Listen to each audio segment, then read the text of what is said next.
Saudara-saudara, kita bersyukur sampai hari ini Tuhan terus tetap memelihara kita. Amin. Kalau kita terus dipelihara Tuhan dan kita itu tidak membalas kasih Tuhan, itu namanya anak yang tidak tahu membalas budi. Tapi semua kita adalah anak-anak yang mau membalas kasih Tuhan yang luar biasa itu. Amin. Saudara, di dalam kesempatan sore hari ini, mari kita belajar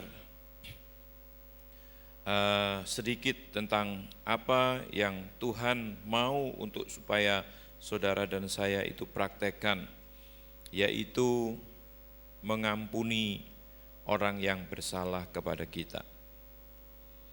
Saudara, ada banyak orang terhambat masa depannya, banyak orang mengalami kegagalan di dalam kehidupannya, bahkan ada beberapa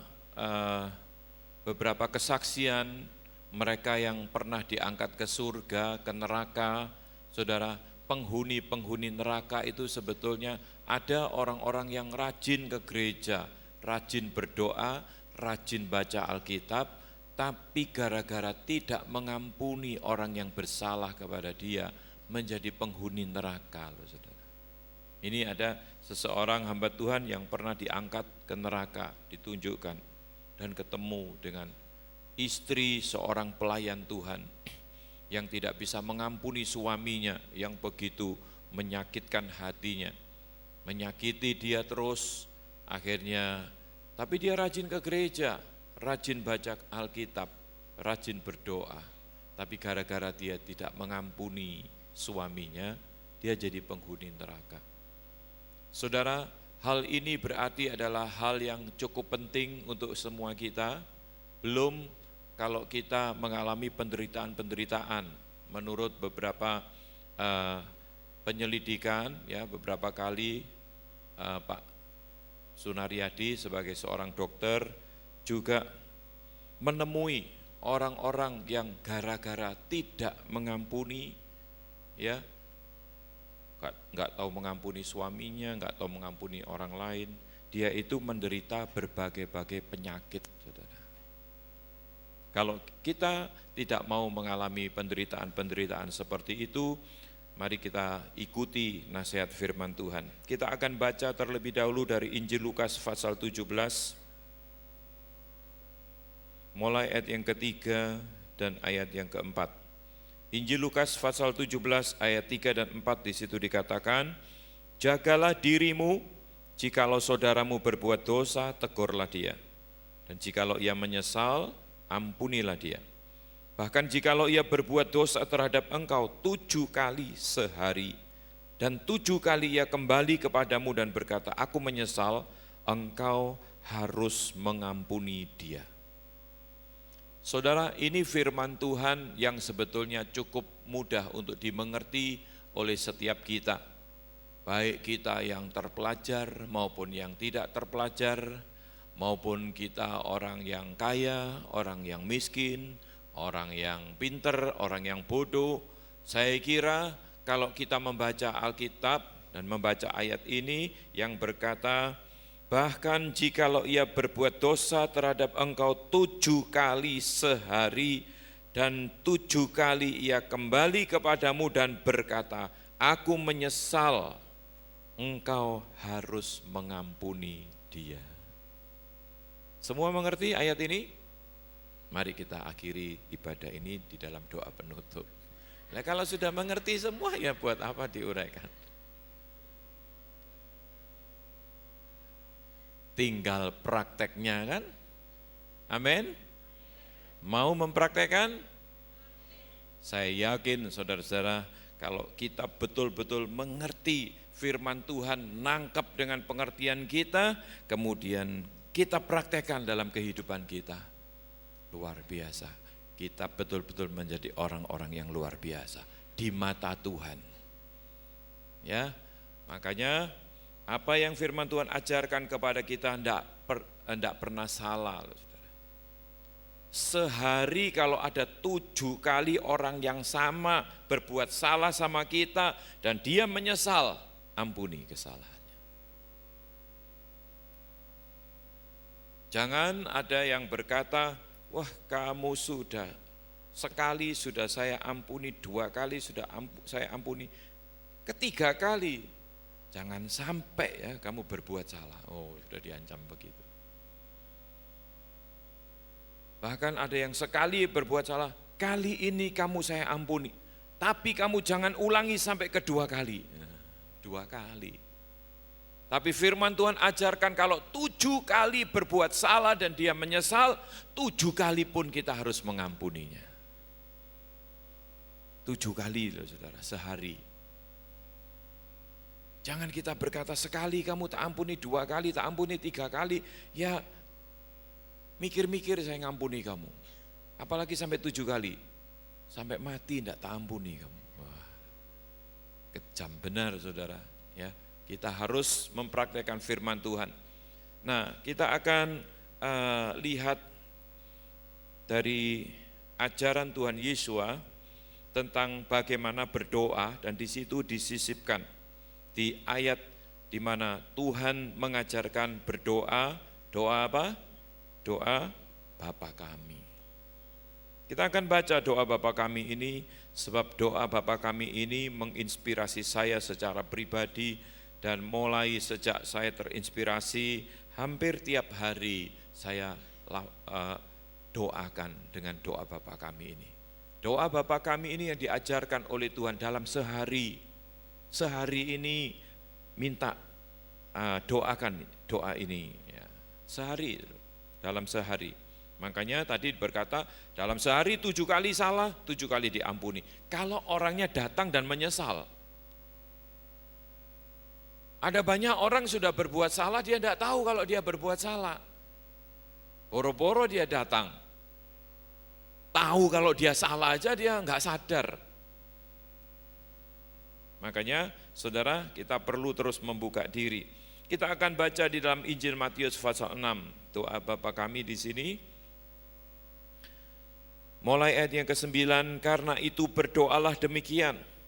Bapa kami yang di surga, dikuduskanlah namamu. Datanglah kerajaanmu, jadilah kehendakmu di bumi seperti di surga. Berikanlah kami pada hari ini makanan kami yang secukupnya. Jadi jangan minta Tuhan berikan jaminan hidupku sampai sebulan, setahun.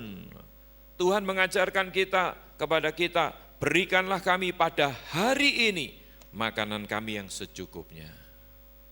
Terus dilanjutkan ayat 12, dan ampunilah kami akan kesalahan kami, seperti kami juga mengampuni orang yang bersalah kepada kami.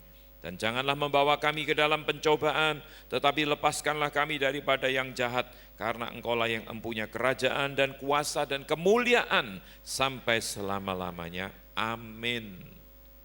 Titik amin. Tapi kita lanjutkan ayat bawahnya saudara.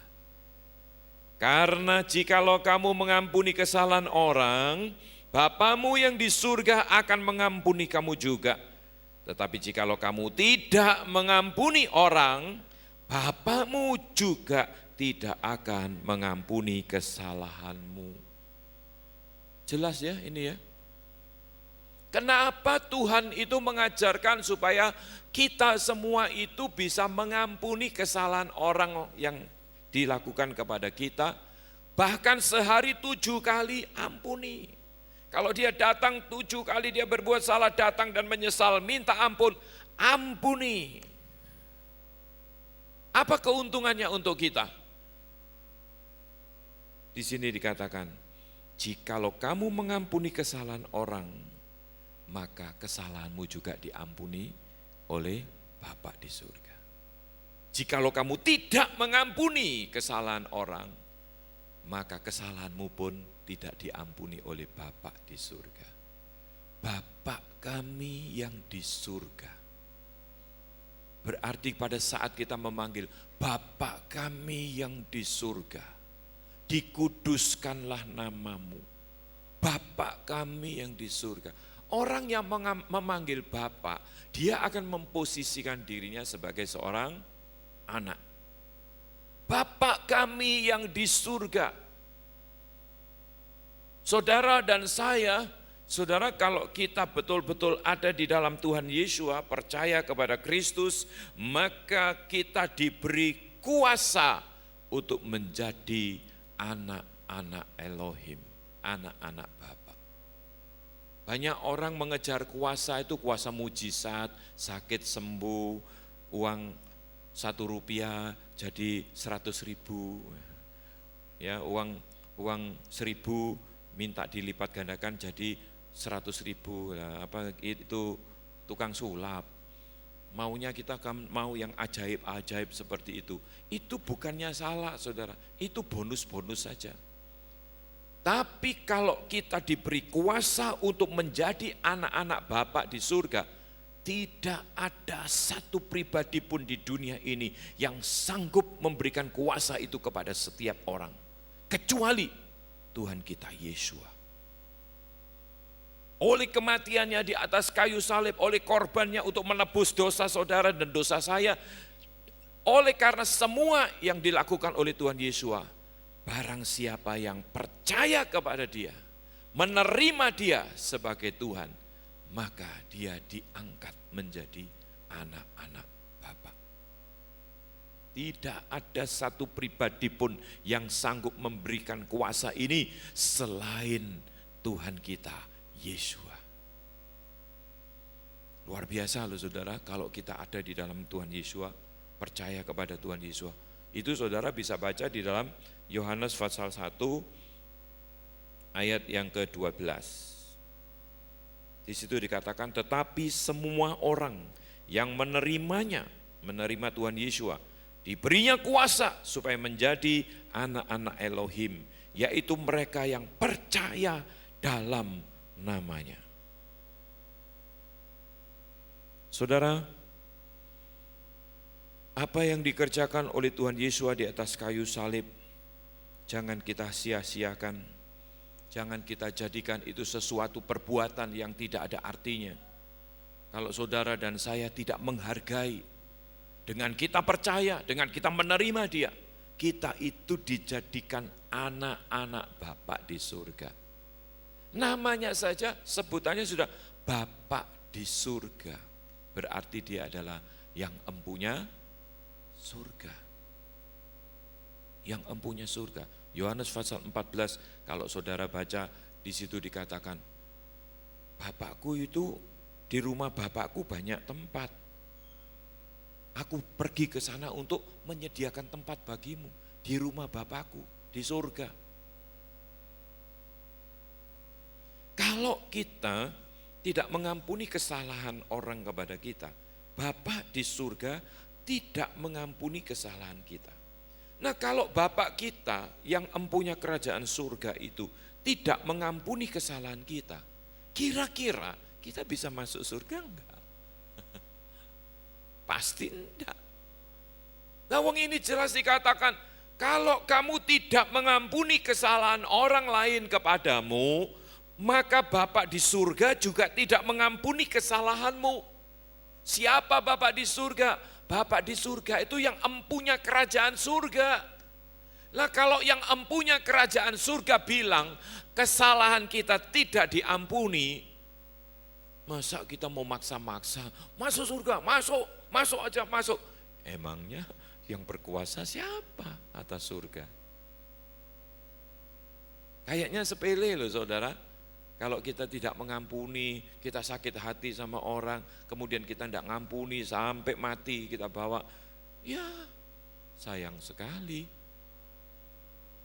Setiap kali saya datang di penghiburan, kemudian biasanya saya ambil bagian yang penutupan peti, ya, ibadah penutupan peti itu. Saudara, sebab setiap kali saya untuk memimpin upacara ibadah penutupan peti itu, selalu saya datangi dulu mayatnya, almarhum atau almarhumah. Saya pengen lihat kondisinya, bagaimana terakhir kali dia menghembuskan nafas itu. Ya memang sekarang sudah dengan berbagai cara itu bisa di make up, bisa di apa ya. Tapi sebetulnya saudara, ketahuan dari situ. Kita memang bisa ngelihat kalau matanya diisolasi, oh berarti pada saat dia menghembuskan nafas yang terakhir dia enggak menutup mata, dia mendelik. Kalau zaman dulu kan belum ada yang begitu-begitu di make up, ditutup matanya, dia diisolasi dulu. Kalau sudah kaku ya, terus dilepas isolasinya, otomatis nutup matanya. Padahal itu enggak nutup matanya. Itu pada saat terakhir nyawa itu putus dari seseorang, saat disitulah kondisi dan keadaan orang tersebut. Kesaksian seorang artis Indonesia yang bertobat dan akhirnya dipakai Tuhan untuk hal-hal mujizat ya. Ya seorang penyanyi, kemudian karena sudah membudaya dalam kehidupannya seorang artis ya saudara, bahkan pada saat dia bertobat pun hidupnya itu masih glamor karena itu sudah kebiasaannya dia, pergaulan yang biasa antara pria wanita itu sudah biasa untuk dia ya. Wah bukan ininya enak-enak saja, rangkul-rangkulin, wah itu. Sehingga di hari terakhir di mana sebelum dia ya pada saat dia mau menghembuskan nafas terakhir, saudara, terjadi satu pergumulan. Dia sendiri cerita waktu pergumulan, wah doakan saya. Ini ada malaikat maut juga dari malaikat Tuhan sedang memperebutkan dia, saudara. Itu titik-titik terakhir, jam-jam terakhir waktu dia mau menghembuskan nafasnya. Dia minta dukungan doa, doakan ini. Karena malaikat maut juga masih punya hak sepertinya atas dia. Makanya saudara, kalau hidup kita itu tetap di dalam dosa yang belum kita mintakan ampun sama Tuhan, belum kita bereskan sama Tuhan, itu kuasa kegelapan atau iblis atau setan itu masih punya hak atas kita. Makanya malaikat maut masih mau merebut ini nyawanya. Kenapa Tuhan mau supaya setiap kita itu dibereskan, setiap hari bereskan hidup kita. Jangan simpan sakit hati, kekecewaan, semuanya bereskan. Supaya pada saat-saat di mana kita itu dipanggil pulang, di saat terakhir kita mau menghembuskan nafas, kita dalam kondisi yang beres. Pada saat malaikat maut mencabut nyawa seseorang, bukan malaikat Tuhan, saudara. Dia itu sepertinya pergumulan, jangan, enggak mau, mendelik, saudara, enggak sempat nutup matanya. Dipaksakan. Saudara, apa yang diajarkan oleh firman Tuhan, kalau kita hubungkan dan kita kaitkan dalam kehidupan sehari-hari, seharusnya kita bisa tahu, saudara. Makanya Tuhan ajarkan, ampunilah kesalahan orang lain kepada kamu. Bahkan sampai 7 kali kalau dia menyesal, ampuni. Karena kalau kita tidak mengampuni, maka kesalahan kita juga tidak diampuni oleh Bapa di surga. Siapa di sini yang tidak pernah berbuat salah? Kalau tidak ada seorang pun yang tidak pernah berbuat salah, termasuk saya yang ngomong.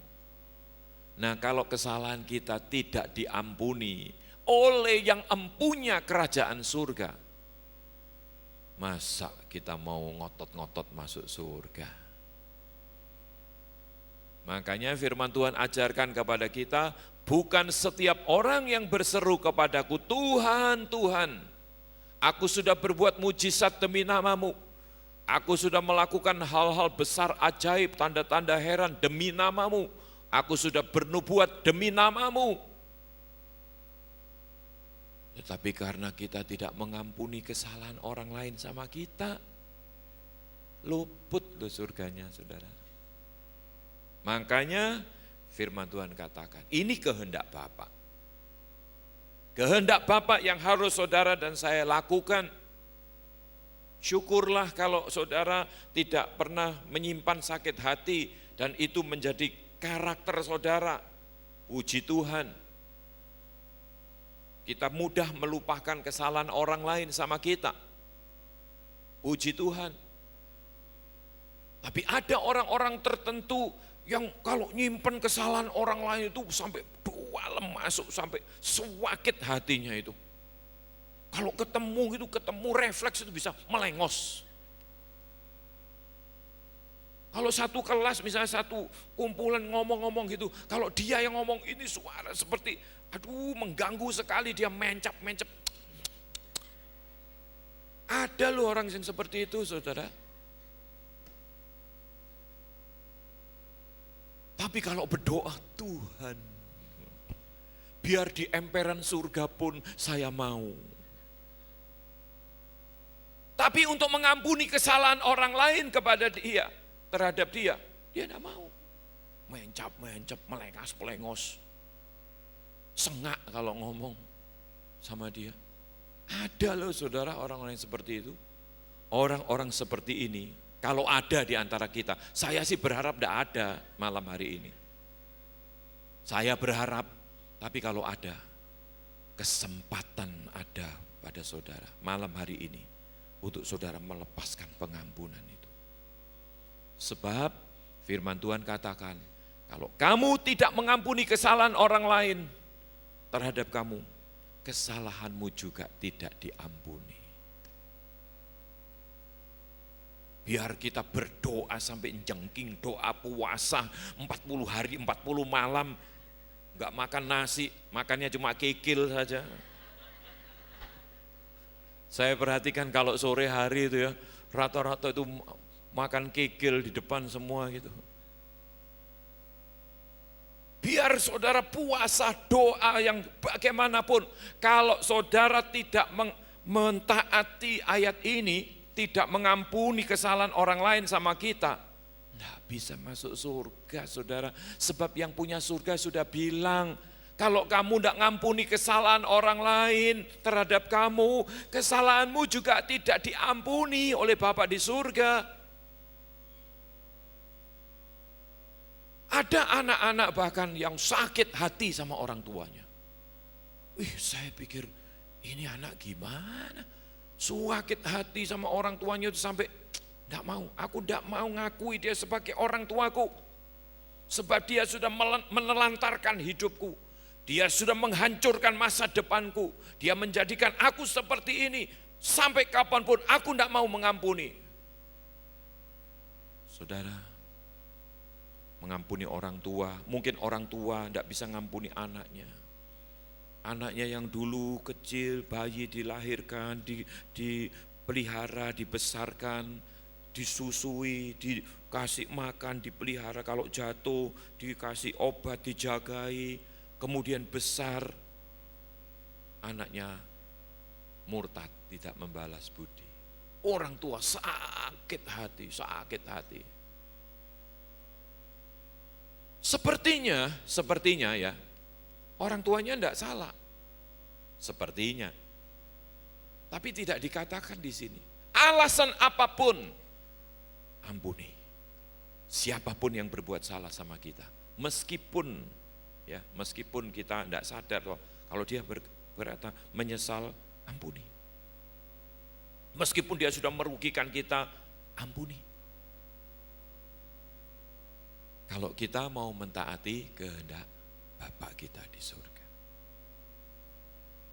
Saudara, firman Tuhan tidak pernah salah. Kalau firman Tuhan katakan, ampunilah segala kesalahan kami, seperti kami mengampuni orang yang bersalah kepada kami. Artinya saudara, hubungan antara kita mengampuni kesalahan orang lain dengan kesalahan kita diampuni sama Bapa di surga, itu kait-mengkait. tidak bisa dipisahkan satu dengan yang lain. Arti kata, kalau kita mengampuni kesalahan orang lain sama kita, bahkan sampai 7 kali dalam sehari, ampuni, supaya kesalahan kita juga diampuni oleh yang empunya kerajaan surga. Tapi sebaliknya kalau kita tidak mengampuni, ya kesalahan kita tidak diampuni. Saudara, ada kaitannya, satu paket. Ya, satu paket itu artinya tidak bisa dikurangi, tidak bisa dipisahkan, dipilah-pilah, tidak bisa. Sudah satu paket. Malam hari ini,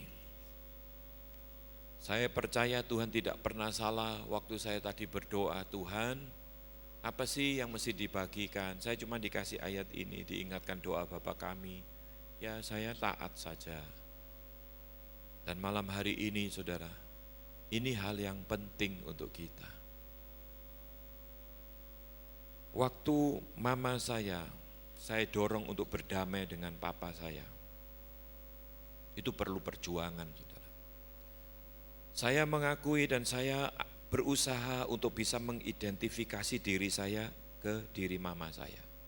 22 tahun katanya kumpul.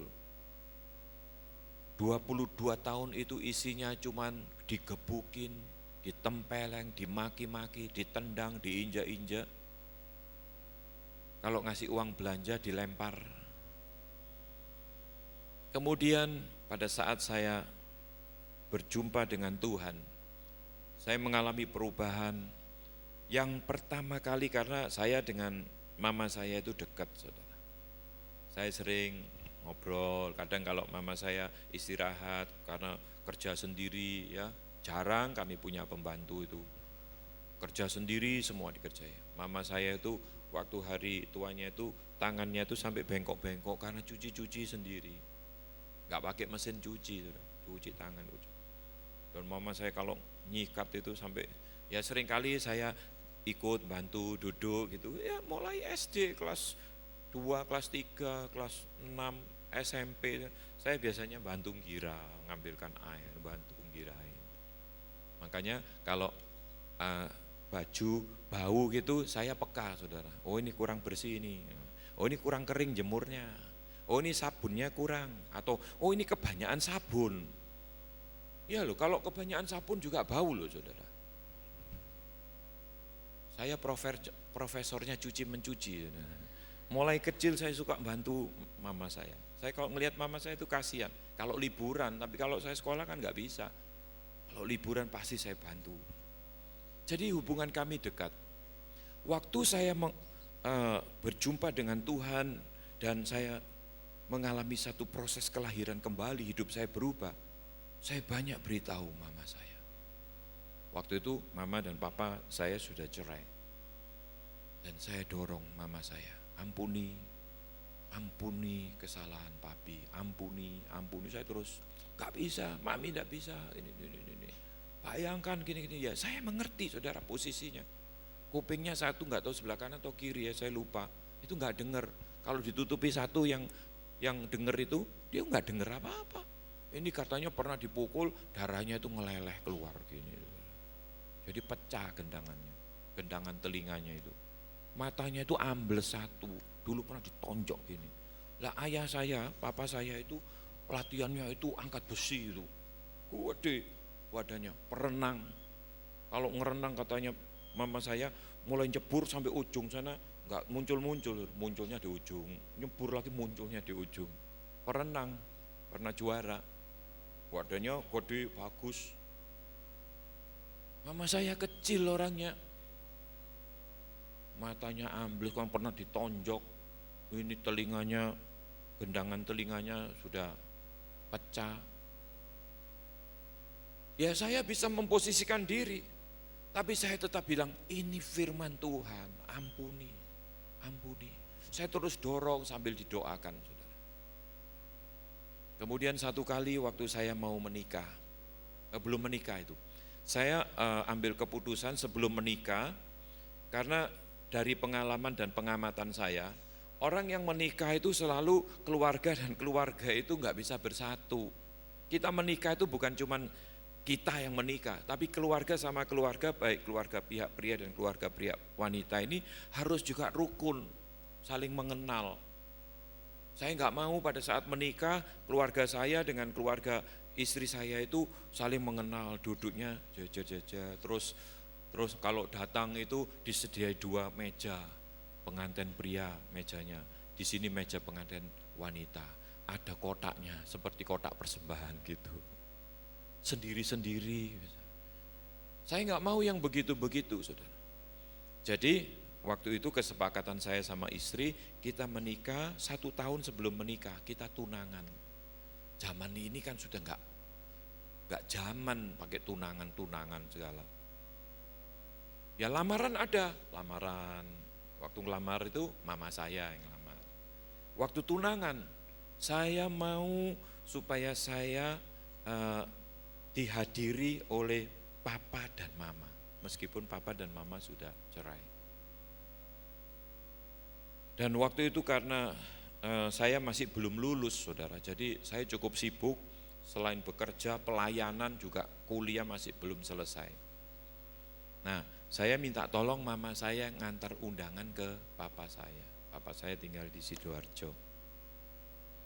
Dan waktu mama saya ngantar undangan itu, dia itu loh turun ya kan naik kendaraan umum ya, saudara, dari Surabaya ke Sidoarjo, terus naik becak. Karena waktu itu hujan atau apa, becaknya nggak bisa masuk, jadi jalan ke rumah itu dari jalan raya ke masuk itu halamannya besar, soalnya jalannya itu bisa ya, kita pernah naik becak guling segala ya, dia jalan kaki jadi turun. Tapi katanya begitu nginjakkan kaki, dia ingat semua kejadian-kejadian yang pernah dialami dulu itu, ingat semua. Sakit hatinya itu keluar sampai dia itu katanya kakinya, dengkulnya itu lemes katanya.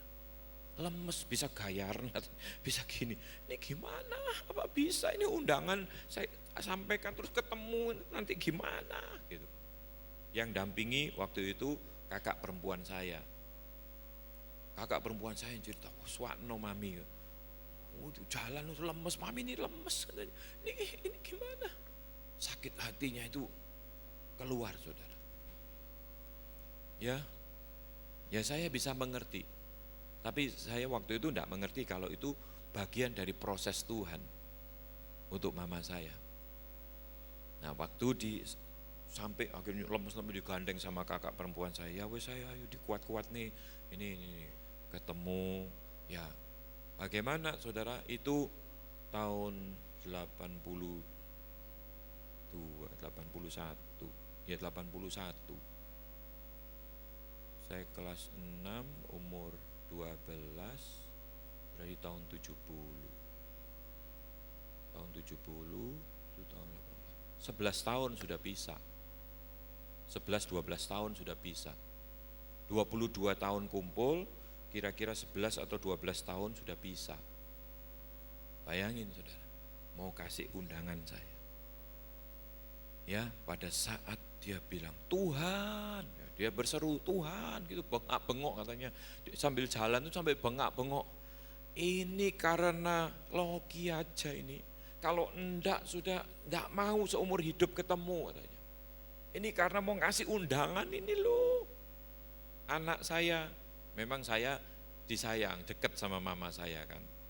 Mama saya dekat sama saya suka bantu, saya suka memperhatikan dia. Jadi dia juga sayang, saudara. Ini kalau bukan gara-gara anakku Loki ini, Tuhan beri kekuatan, bengak-bengok begitu sepanjang jalan itu, bengak-bengok berdoa begitu, saudara. Begitu ketemu, dia berikan.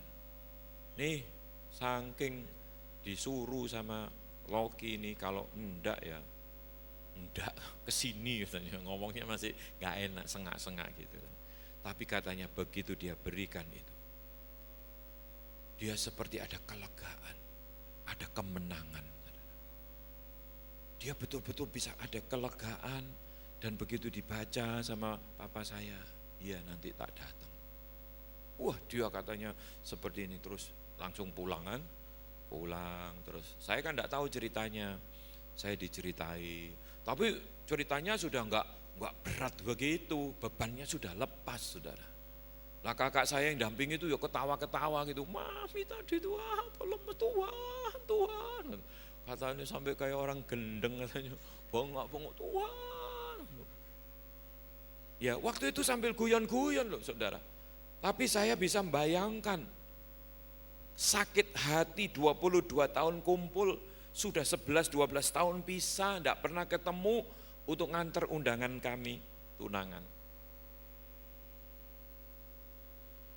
Tapi oleh anugerah Tuhan saya melihat justru melalui itu mulai berangsur-angsur sakit hati mama saya itu disembuhkan.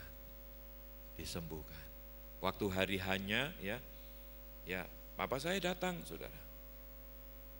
Datang ya saya ya ada fotonya orang tua lengkap.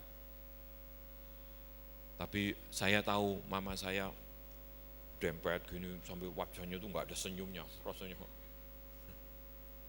Papa saya biasa aja, papa saya itu orangnya easy going saudara. Tapi itu adalah titik balik. Pengampunan itu lepas. Dan mulai saat itu mama saya banyak perubahan. Firman Tuhan itu banyak yang merubah hidupnya dari hari ke hari. Saat dia melepaskan pengampunan, saat itu kasih Tuhan bekerja di dalam hidupnya. Dan puji Tuhan menjelang hari, ya memang mereka tidak rujuk lagi, kumpul lagi, enggak saudara. Waktu setelah anak saya yang ketiga itu waktu lahir, mama saya keserang ini, pembuluh darahnya pecah, dia stroke 2,5 tahun saudara sampai ini. Dan di tengah-tengah itu papa saya sudah dipanggil. Ya di tengah-tengah mama saya kondisi itu. Tapi sebelumnya saya sempat ajak beres-beresan. Papa saya minta maaf sama mama saya. Di rumah sakit itu, saya jemput, saya mau supaya ini kondisi orang tua kayak gini, harus ada pemberesan. Papa saya jemput, saya suruh ngomong sama mama saya. Mama saya dalam kondisi koma. Tapi ya hari itu papa saya ngomong, minta maaf sambil nangis. Minta maaf perlakuannya dulu apa-apa.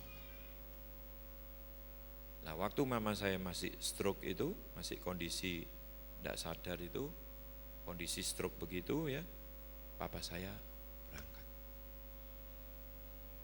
Dan saya anggap ini adalah satu rekonsiliasi, meskipun saya enggak ngelihat hasil yang nyata, tapi pas keduanya meninggal, pas itu juga saya bisa berdoa untuk mereka. Baik papa saya maupun mama saya. Pas saya berdoa, hari itu juga berdoa, biasanya ya kan jarang ketemu. Hari itu juga berdoa, hari itu juga dipanggil pulang setelah berapa jam setelah berdoa. Saya yakin saudara-saudara, memang itu adalah waktu yang betul-betul mepet ya. Makanya selagi kita masih sadar seperti sekarang, firman Tuhan berkata seperti ini, lepaskan pengampunan. Siapapun yang pernah berbuat salah kepada saudara, siapapun yang pernah menyakiti hati saudara, lepaskan pengampunan. Mumpung saudara masih sadar, sebab kalau enggak kita akan tebus itu dengan penderitaan. Itu anugerah Tuhan. Kenapa mama saya diberi waktu 2,5 tahun kondisi seperti itu. Ya memang setelah papa saya dipanggil enggak berapa lama mama saya dipanggil juga. Itu pun kejadiannya sepertinya saya betul-betul berasa, saya enggak kira-kira seminggu sekali. Nah itu seminggu sekali di tengah-tengah minggu itu kalau enggak salah, saya itu kok kedorong datang karena mama saya tinggal sama adik saya. Istri saya ajak, ayo kita ke mami. Terus itu biasa, kok dungaren gitu katanya. Enggak tahu kok rasanya terdorong. Begitu saya masuk buka pintu di kamarnya dia pakai oksigen, pakai ini kalau di sini disedotin sudah kondisi gitu ya. Hari itu saudara, biasanya seperti orang enggak Hari itu begitu saya buka pintu, bola matanya itu bisa ngikuti, bola matanya masih satu saudara, satunya sudah ambles itu tadi. Satu itu bisa lihat noleh, loh saya heran, buka pintu kok dia bisa ngikuti. Terus saya putar ke sebelah kiri, bola matanya ngikuti. Loh, saya nggak percaya, ke kanan, bola matanya ngikuti. Terus ngikuti begini. Wah kesempatan ini, langsung saya ajak doa. Saya suruh melepaskan pengampunan, saya lepaskan ini sakit hati sama siapa aja, lepaskan pengampunan ini. Memang nggak bisa ngomong, tapi saya percaya waktu itu mama saya mendengar. Karena ada air mata menetes dari matanya itu. Air matanya netes. Saya doakan. Jam 10 malam saya pulang. Baru nyampe rumah. Adik saya telepon, mami sudah tidak ada. Luar biasa, saya bersuka cita bukan karena tidak adanya, tapi pas pemberesan, mami dipanggil. Saudara, selama masih ada kesempatan untuk kita bisa melepaskan pengampunan, lepaskan pengampunan. Jangan pernah simpan sakit hati kepada orang-orang yang pernah menyakiti hati kita. Salah tidak salah, lepaskan pengampunan supaya kesalahan kita juga diampuni oleh Bapa di surga. Saya yakin saudara-saudara, kalau kita betul-betul tahu menempatkan diri sebagai anak, dan firman Tuhan ini adalah penuntun kita, terang di dalam jalan hidup kita, yang penuh dengan kehendak Bapa yang empunya surga, dan kita mentaatinya. Saya percaya saudara, Bapa di surga yang empunya surga itu kalau mengampuni kesalahan kita, pada saat nanti kita menghadap Dia, masuklah hai engkau hambaku yang baik dan setia, karena kamu sudah melakukan kehendak aku. Itu yang sungguh-sungguh menjadi kerinduan kita semua. Amin. Biarlah apa yang kita sudah dengar bersama-sama ini boleh mengingatkan kita.